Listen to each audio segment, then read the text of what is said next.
Chapter 3 Orang Aneh yang Menjual Jimat. Setelah berterima kasih kepada Wang Ying, Yemo kembali ke kampus karena saat ini dia tidak punya tempat yang dituju kecuali ke sana. Dia tidak terbiasa dengan tempat ini, tetapi setidaknya ada beberapa hal yang bisa dia pelajari di sana.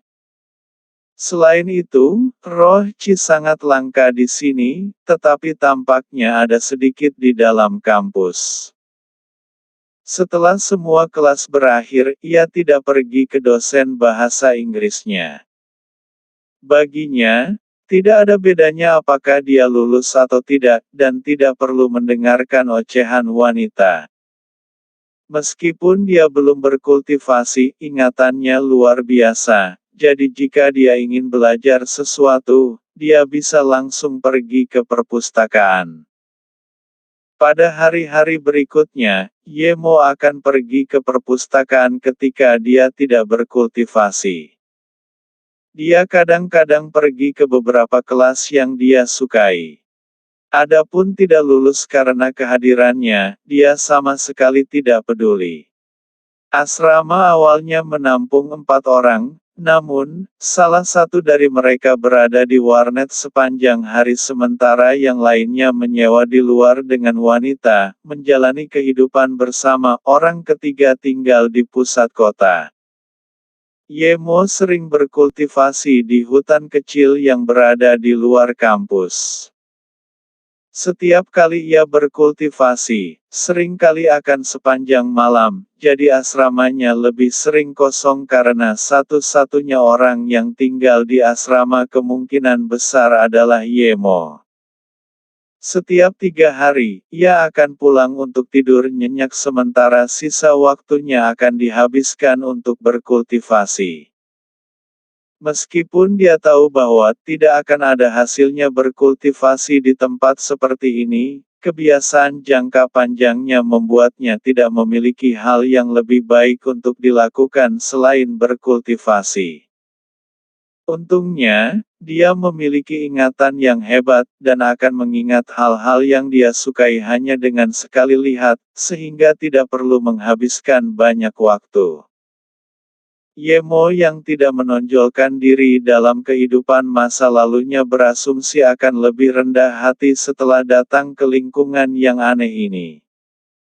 Namun, setelah peristiwa surat cinta, ia masih menerima julukan "kekasih di luar kamar tidur". Namun demikian, Yemo tidak peduli sama sekali, semuanya masih tetap seperti yang seharusnya.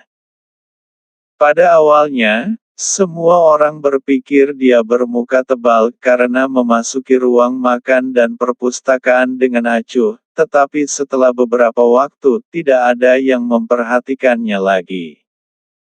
Seolah-olah dia adalah setetes air yang tidak signifikan di lautan, nyaris tidak ada di sana. Setelah 2 bulan, dengan susah payah Yemo akhirnya mencapai pengumpulan Qi tahap pertama. Ini karena dia berkultivasi siang dan malam, serta menghabiskan $20.000 yang diberikan Wang Ying untuk membeli tumbuhan herbal dan sup Cina. Namun, dia juga tahu bahwa tanpa hal-hal eksternal yang membantunya, pengumpulan Qi tahap pertama mungkin akan menjadi tahap terakhir yang akan dia raih sepanjang hidupnya. Meskipun kemajuan kultivasinya tidak banyak, ia telah memperoleh cukup banyak dari perpustakaan. Dia tidak hanya menggunakan 2 bulan untuk mempelajari segala sesuatu dari sekolah dasar hingga sekolah menengah, tetapi dia juga mempelajari semua jenis buku tentang kedokteran serta hal-hal metafisik lainnya. Meskipun dia merasa bahwa pengetahuan metafisik di dunia ini sangat dangkal, dia tidak membuang banyak waktu untuk itu. Lagi pula, dia hanya berada di pengumpulan Qi tahap pertama sekarang.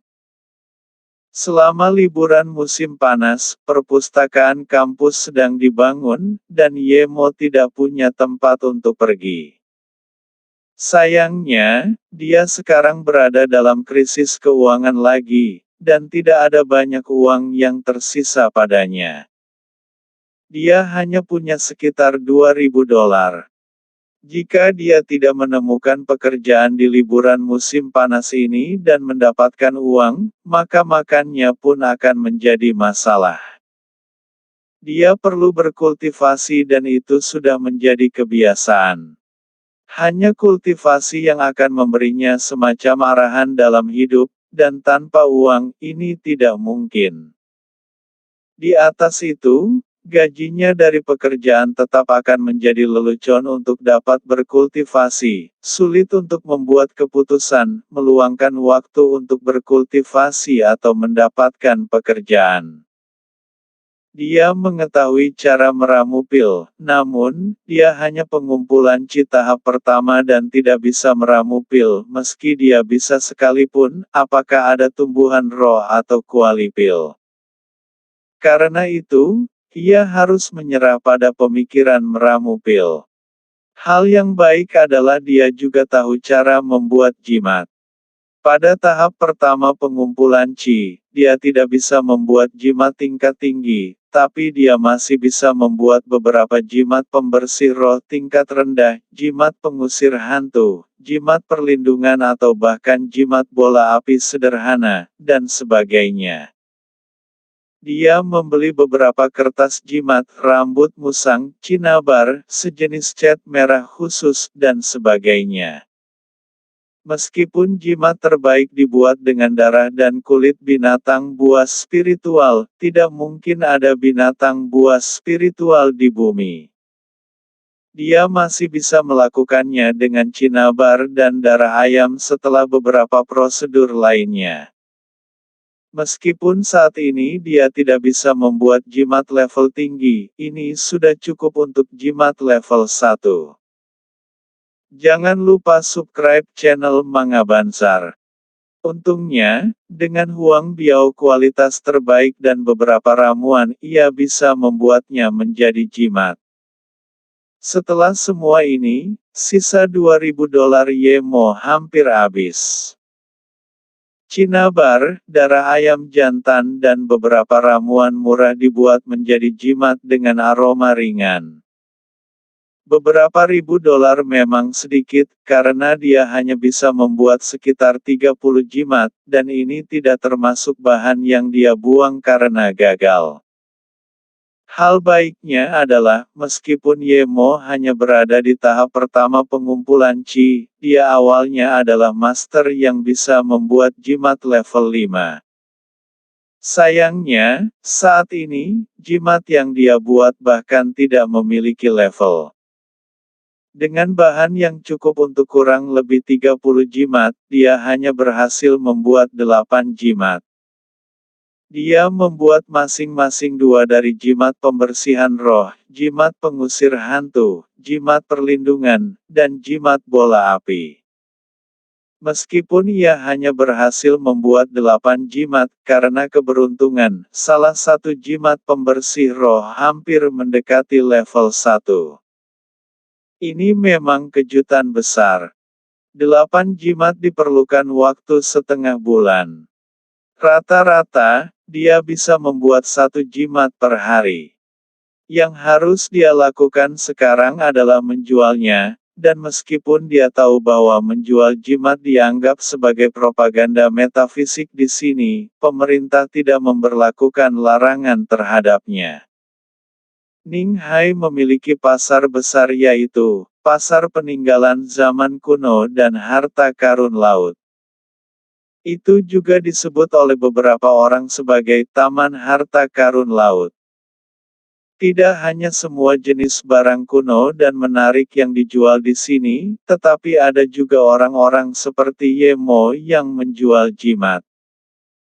Di sini Yemo juga melihat jimat yang dijual orang. Semuanya dibuat dengan Huang Biao biasa tanpa roh Qi dan tidak akan memiliki efek sama sekali. Namun, semuanya dijual sangat murah, 10 hingga puluhan dolar per lembar, dan jarang ada yang lebih dari $100. Tentu saja, Yemo tidak bisa menjual jimatnya dengan murah, karena jika dia benar-benar menjualnya dengan harga serendah itu, dia akan mencari pekerjaan lain. Untuk mencegah agar tidak dikenali dan menyebabkan gangguan dalam kehidupannya yang damai, atau bahkan mungkin ditangkap dan digunakan sebagai tikus laboratorium, Yemo menggunakan payung yang lebar dan topi dengan lingkaran yang sangat rendah. Dia datang ke Taman Harta Karun Laut, dan menemukan sebuah sudut untuk mendirikan warungnya seperti para peramal itu. Dia menaruh beberapa jimat pada sehelai kain hitam dan membuka jualannya. Meskipun ada banyak penjaga di Ninghai, tidak ada di Taman Harta Karun Laut, jadi tidak ada yang datang mengganggu Yemo. Jika orang lain mengandalkan jumlah jimat untuk mendapatkan uang, Yemo tahu dia hanya bisa menjualnya kepada mereka yang memiliki mata yang tajam. Jika bukan seseorang yang bisa mengetahui seberapa bagus jimatnya, mereka tidak akan membeli jimatnya. Ada jimat pengusir hantu, apa ini? Yo, bos, berapa harga jimat hantumu?